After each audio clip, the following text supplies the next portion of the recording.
Assalamualaikum warahmatullahi wabarakatuh. Alhamdulillahi rabbil alamin. Wassalatu wassalam ala asyrafil anbiya'i wal mursalin wa ala alihi wa sahbihi ajma'in. Subhanaka la ilma lana illa ma 'allamtana innaka antal alimul hakim. La haula wa la quwwata illa billahil aliyyil azim.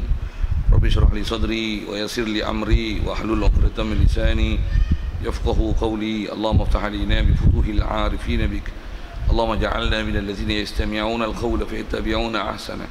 Allahumma 'allimna mimma jahilna wanfa'na bima 'allamtana wa zidna 'ilman nafi'a ya rabbal alamin. Qala Syekhul Musannif rahimahullah ta'ala wa nafa'na bihi bi 'ulumihi fid dharain amin. Kita di muka surat 26 16 kita jawinya 16 yang ke-6 wahdaniyah, sifat salbiyah.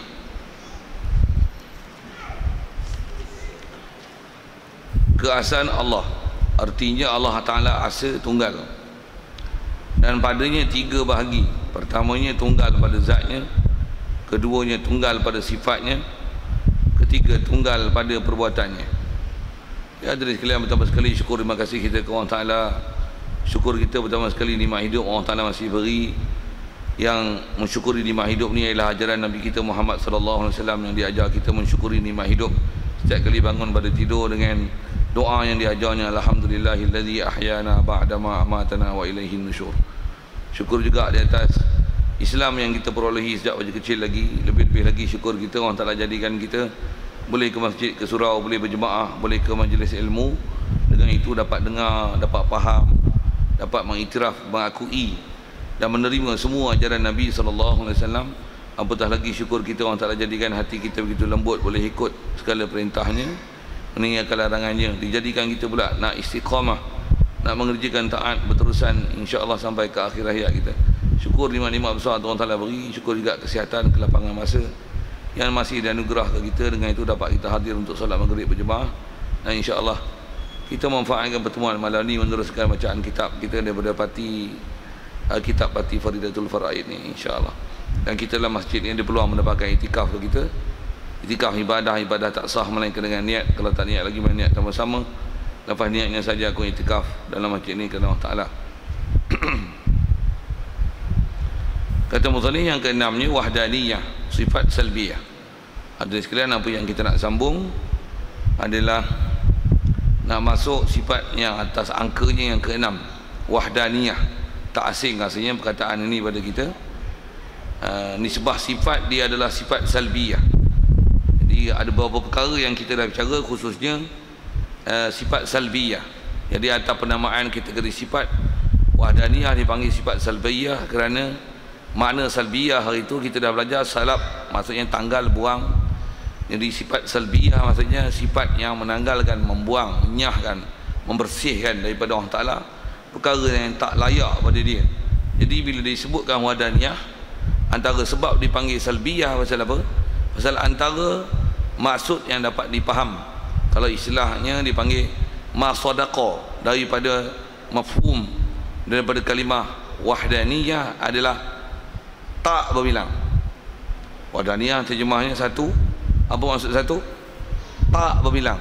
Makna tak berbilang itulah diistilahkan sebagai salbiyah. Macam mana kita belajar kidam, sedia maksudnya tak ada awal. Baqa, kekal, maksudnya tak ada akhir. Mukhalafah lil hawadis, tak serupa dengan baharu, maksudnya tak menyamai dengan baharu. Qiyam bi nafsih, berdiri sendiri, maksudnya tak berhajat dengan sesuatu. Wahdaniyah maksudnya tak berbilang. Okey, itu dulunya pelajaran tu, revise sikit. Fokus kita besar adalah wahdaniyah. Kalau nisbah bilangan sifat, kita ni yang terakhirlah sifat salbiyah, kerana selepas wahdaniyah kudrat. Nanti ada istilah sifat ma'ani. Apa dia tu? Coming soon insya-Allah. Yang hari ni punya khusus kita nak tengok, nak ambil faham adalah wahdaniyah. Dan wahdaniyah ni ialah salah satu daripada bab akidah yang besar, selain daripada prinsip yang kita baru habiskan tentang qiyam bi nafsi, juga yang sebelum itu mukhalafah lil hawadis. Semua itu adalah trust dalam bab akidah yang mesti kita faham dengan mantap di situ, barulah dapat bersihkan Allah Ta'ala daripada perkara yang tak layak pada dia.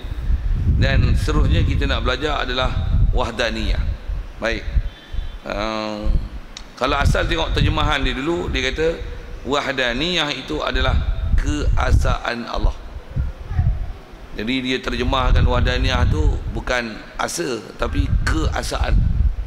Kalau terjemah bahasa Arab ni tuan, dia ada makna masdari, dia dengan makna, jadi keasaan tu maksudnya ada keadaan asa pada dia. Dan kalau ikut kaedah bahasa Arab tuan, lagi dalam lah maksud wahdaniyah tu. Pasal kita belajar ni bukan nak belajar Allah wahid ataupun nak belajar ahad, tapi belajar wahdaniyah. Sikit kita ambil bahasa Arab ni, apa beza dia wahid, ahad, wahdaniyah. Kalau kita belajar bahasa Arab mudah-mudah, ahad satu, ataupun kita kira hari senang, Ahad, Senayan, Selasa, Rabu, Khamis.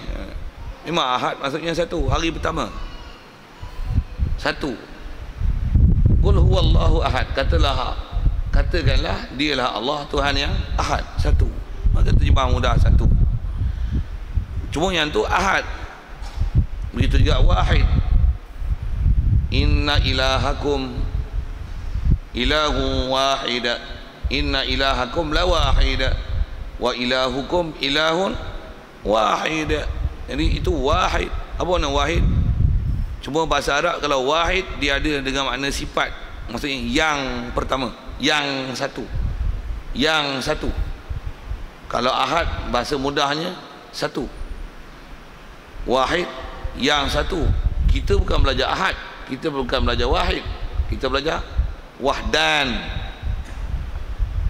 Kalau bahasa Arab tuan-tuan, wazan wahdan dialah salah satu kalimah yang kalau bahasa Arab wahdan dia tahu wazan fa'lan, macam mana Rahman. Rahman daripada rahimah yarhamu, terjemah mudah rahmat, maksudnya memberi kurniaan. Yang kita ada belajar dulu awal kitab, saya syarahkan Ar-Rahman Ar-Rahim, yang terjemah ulama kita memberikan terjemahan kepada bahasa Melayu pemurah, kan? Rahman. Kenapa dikatakan pemurah? Kerana sifat Rahman pada Allah Ta'ala adalah sifat memberi kurniaan yang berupa dunia. Beri pula pun kat dunia, beri dengan tanpa mengira Islam kafir, taat derhaka. Orang kafir pun diberi nikmat makan, minum, anak, isteri, harta benda. Pemberian macam tu adalah pemberian, orang kata pemberian, saya nak guna bahasa ini, pemberian gilanya. Istilah gila tu maksudnya pemberian tanpa had, tanpa batas. Sampai orang kafir tak taat pun orang taklah pergi makan minum, bahkan lebih kaya daripada kita. Pemberian macam tu datang bahasa Arab dengan Rahman. Kalau kita belajar konteks bahasa Arab, dia panggil wazan fa'lan. Saya syarah bahasa Arab sikit tuan-tuan, pasal nak faham wahdaniyah. Pasal kita bukan belajar wahid, kita bukan belajar ahad, kita belajar wahdaniyah. Jadi dia akan makna, kalau bahasa Arabnya dipanggil amsilatul mubalaghah, dia ada makna mubalaghah dari sudut makna. Kalau rahimah, rahman, maksudnya bersangatan dari sudut beri, berbanding dengan rahim. Rahim daripada rahimah, rahman pun daripada rahimah. Cuma rahim wazan fa'il, rahman atas wazan fa'lan. Kalau rahim ada 4 huruf, rahman ada 5 huruf, ra ha mim alif nun. Rahim ra ha ya mim. 4 dengan 5 ni tentu 5 banyak. Bahasa Arab kaedah dia ziyadatul bina tadullu ala ziyadatul ma'na. Maksudnya pertambahan struktur kalimah bila ditambah, maka dia menunjukkan makna yang lebih besar daripada makna yang struktur kalimah dia adalah sedikit hurufnya. Ini kita belajar kaedah bahasa Arab sikit kan? Macam kita sebut lari, berlari, berlari-lari, satu-satu untuk makna lain tu. Macam tu rahim, untuk rahim, untuk rahim, rahim, rahman, lain makna. Itu saya nak syarah makna tu. Jadi satu ulama kita terjemahkan Rahman pemurah, Rahim pengasih. Pasal apa pengasih? Pengasih dengan mana memberi nikmat, khususnya nikmat yang berupa kepada manfaat akhirat, yang dia tak beri pada semua, tapi beri pada orang tertentu. Jadi Rahim pemberian yang agak kecil, Rahman pemberian yang agak besar. Pasal apa? Beri, kafir memberi. Tapi kalau Rahim hanya beri orang tertentu, yang beri pula berupa pemberian yang membawa manfaat ke akhirat. Datang ke masjid, boleh duduk majlis ilmu, boleh duduk dalam masjid, boleh duduk dekat, boleh ada kitab, boleh faham lah tu. Itu pemberian dengan Rahim. Kalau takat duduk luar, tambah duduk sambil makan, sambil isap rokok, itu pemberian dengan Rahman.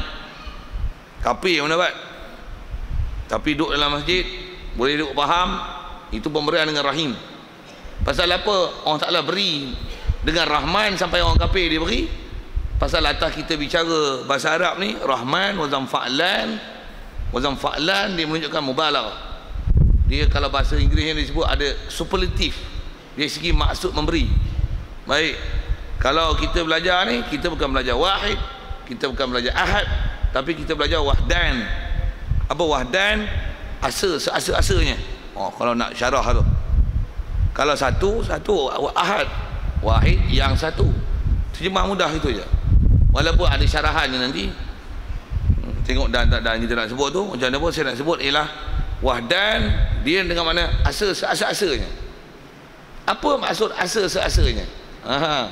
Dia yang tu yang dia nak sebut. Terjemah mudah keasaan. Artinya Allah asa tunggal, satu. Okey, satu je. Asal mana wahid memang satu, ahad pun satu, tapi di atas wazan fa'lan, satu sesatu-satunya. Apa maksudnya tu? Tu yang disyarah padanya 3 bahagi. Maksudnya ada 3 maksud yang mesti dipaham dalam konteks wahdaniyah ni. Selalunya kita faham wahdaniyah, belajar mudah-mudah tuan-tuan, kalau kita tak prihatin dari segi sudut huraian ulama, yang ulama hurai dengan istilah wahdaniyah, bukan huraian dengan ahad dan wahid. Kita selalu belajar satu je. Apa dia? Allah, dia satu Tuhan, tak ada sama siapa sekutu dia. Kita belajar satu je, kita faham satu je. Dengan apa disyarah nanti ni, ada 6 sepatutnya kena faham. Maksudnya dalam bab wahdaniyah ni ada 6 kena faham. Yang bila sebut Allah wahdaniyah, mesti menafikan. Saya nak sebut istilah ni awal-awal, kitab kita pun disebut, menafikan kam mutasil fi zat, kam mufasil fi zat, menafikan kam mutasil dan mufasil fi sifat, dan menafikan kam mutasil dan mufasil fil af'al. Apa tu? Nanti memang nak tengok, memang disebut. Kita selalu belajar kam mufasil fi zat, itu je selalu kita belajar. Apa dia? Allah satu, tak ada siapa berdua dengan dia. Kita faham itu je selalunya. Yang lain macam buat tak tahu je. Sedangkan semua itu adalah konten yang mesti dipaham dalam konteks wahdaniyah. Pasal kita bukan belajar wahid ataupun ahad. Baik, kita ambil sikit bahasa Arab tu, wahid ahad tu apa beza? Kalau tengok Quran, nukul huwallahu ahad. Katalah asal perintah tu, saya tak kurang tafsir tu, saya nak cerita ahad tu saja. Sebab nuzul apa tu satu hal, saya nak cerita kalimah ahad tu saja. Allah adalah Tuhan yang ahad. Terjemah mudah satu lah, asa tunggal. Itu kepelbagaian bahasa Melayu. Kalau syarah dengan Melayu, ada orang kata kena kata tunggal, kena kata asa, tak boleh kata satu. Pasal satu nanti dua. Tunggal dia tak ada pendua, asa tak ada pendua. Bila sebut satu, nanti satu ada dua. Tak betul. Syarah tu syarah Melayu. Syarah tu syarah Melayu. Kalau tuan-tuan syarahnya tu, ataupun ada orang syarah gitu, no, satu Arab ada apa dia?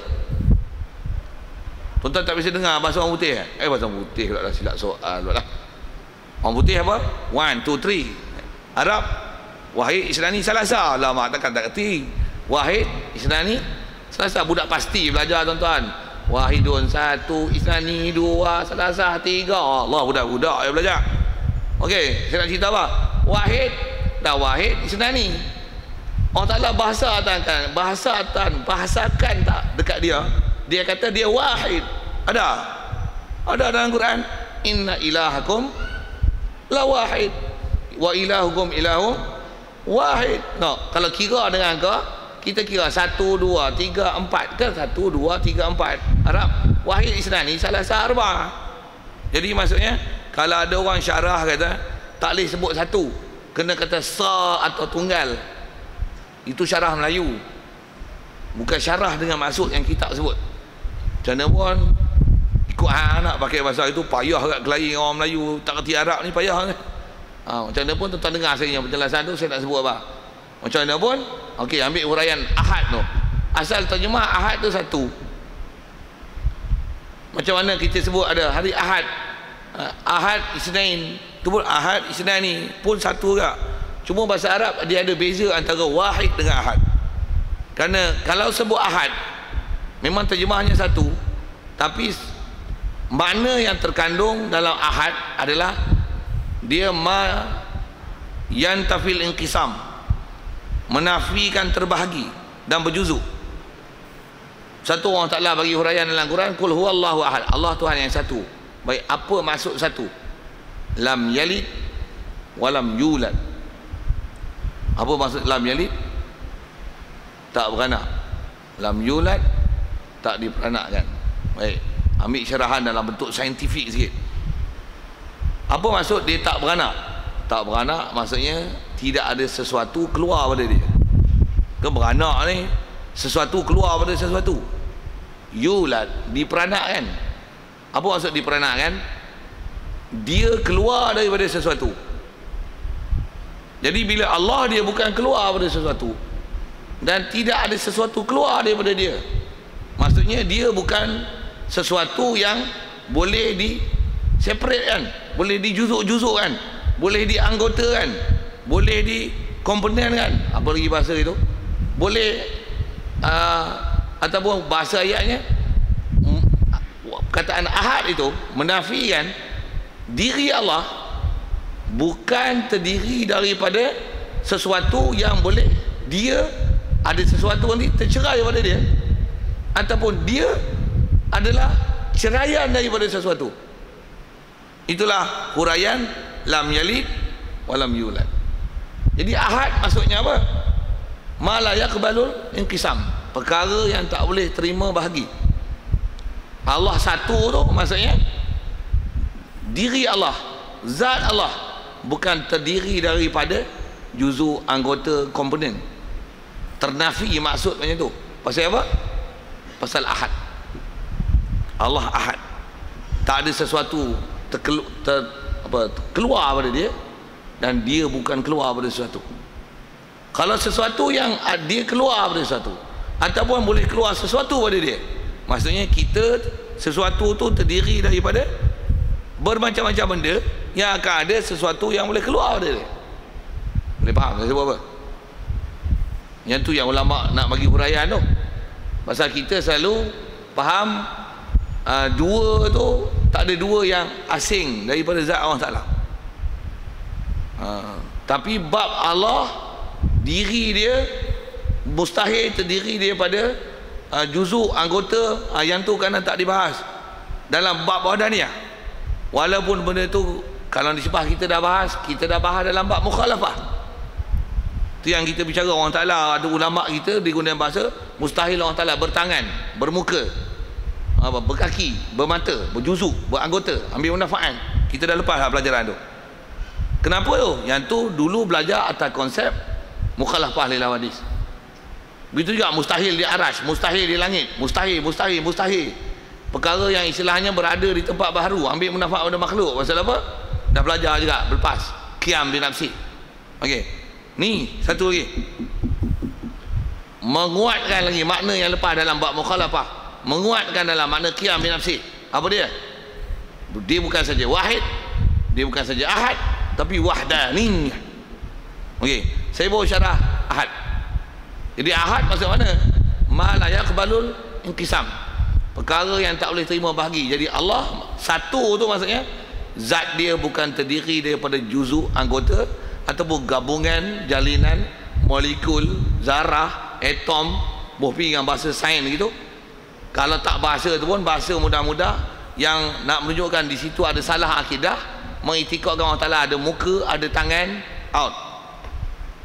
Salah dah pahaman Tuhan. Salah tang mana? Jawab. Salah tang mana? Salah tang perkataan ahad. Ahad. Apa maksud ahad? Ahad satu tu yang ulama huraian bahasa dia. Ahad dengan mana mala yaqbalul inqisam. Dia tak boleh dibahagi. Maksudnya dia bukan tu terjemah inqisam bahagi tu. Maksudnya dia zat dia, diri dia bukan terdiri daripada juzuk dan anggota. Bila sebut dia ada muka, dia ada tangan, dia ada kaki, dia ada mata, mesti bercantum. Memahamkan macam tu salah. Kenapa pula salah? Tu perkataan ahad dalam Quran. Ahad bahasa Arab. Ahad huraian Allah sendiri beri. Lam yalid wa lam yulad. Maksudnya tak ada sesuatu tercerai pada dia. Dia bukan ceraian pada sesuatu. Apa maksudnya? Allah bukan jenis sesuatu yang boleh diceraikan atau tercerai pada sesuatu. Subhanallah. Ternafi perkataan tu.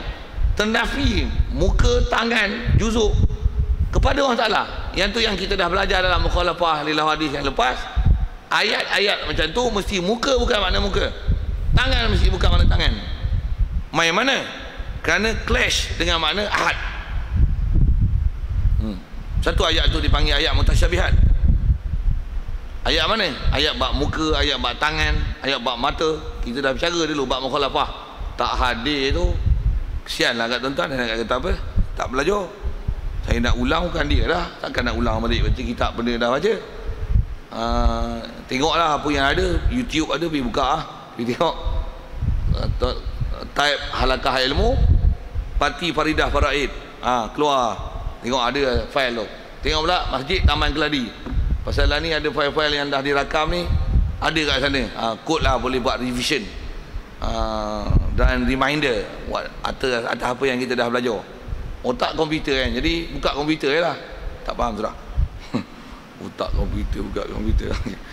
Okay. Saya syarah apa tu? Baru syarah ahad. Baik, kalau itu wahid mana apa? Wahid ni dia menafikan ta'addud. Allah wahid. Maksudnya dia bukan isnani, bukan salasah, bukan arba'ah, bukan khamsah. Apa maksudnya? Dia tidak ada pendua. Zat dia tak ada berdua, tiga, berempat, berlima. Kalau ahad tadi menafikan diri dia, mustahil bertangan, memuka, berjuzuk, beranggota, bermata. Boleh? Faham?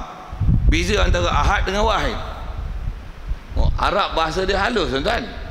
Itu kita sebut jadi isyarat ayat Quran wahid dan ahad tu, kalau istilah Arabnya, ahad nak menafikan sesuatu yang muttasil. Kalau wahid nak menafikan sesuatu yang munfasil. Boleh faham tu? Yang tu yang dia sebut hurai dengan bahasa Arab. Saya tahulah tuan-tuan semua terer bahasa Arab. Tu yang kita kadang-kadang memang ulama kita tak pernah hurai dengan Arab, dia terus hurai dengan apa yang dia hurai. Tu yang kita akan jumpa nanti. Ada istilah kam mutasil fi sifat, kam mutasil fi zat, menafikan kam mutasil dan mufasil fi zat, menafikan kam mutasil dan mufasil fi sifat, menafikan kam mutasil dan mufasil fil af'al. Okey. Saya sebut sekali lalu tu, memang jumpa memang jumpa. Kitab kita depan mata. Cuma baru nak sebut dan kata baru sekali lalu syarah ahad wahid. Jadi dua-dua makna tu dikombinasikan dengan makna wahdaniyah. Maksudnya orang Ta'ala asa tu bukan asa yang kita faham sekali lalu saja, tapi asa tu menafikan yang mutasil dan munfasil. Dan asa itu kalau ambil pada ayat Quran lain menafikan dalam tiga konteks, dalam tiga bab. Apa dia? Menafikan ada berbilang dalam bab zat, dalam bab sifat, dalam bab perbuatan. Dan tiga-tiga bab tu, zat, sifat, perbuatan, ada istilahnya menafikan yang mutasil dan munfasil pada zat, menafikan mutasil dan munfasil pada zat sifat, menafikan yang mutasil dan munfasil pada perbuatan. Okey, fakta ilmu dia macam tu. Apa dia detail? Tengok. Tu dia kata ada tiga, kita baca dulu. Pertama, tunggal asa satu pada zat. Satu. Kedua, tunggal asa satu pada sifat. Saya sebut asa satu tu saja pelbagaian bahasa tunggal. Yang ketiganya, tunggal asa satu pada perbuatan. Itu huraian, bukan apa, pembahagian, taksiman. Untuk apa maksud? Okey, tengok dihurai.